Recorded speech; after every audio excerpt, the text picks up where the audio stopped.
Hi, welcome back to my channel. ఈరోజు మనం fish fry చేసుకుందాం.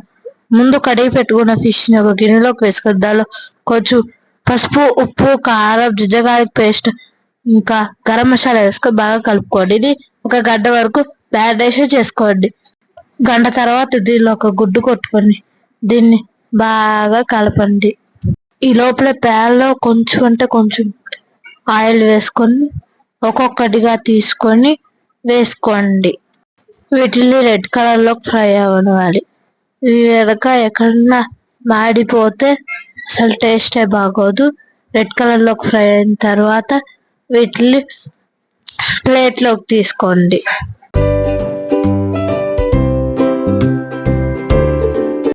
రెండు పచ్చిమిరకాయలు, కొంచెం కరివేపాకు వేసుకొని ఫ్రై చేసుకుంటే మన వేడి వేడి ఫిష్ ఫ్రై రెడీ. సూపర్ ఉంది. Thank you for watching. Bye. Like, share and subscribe.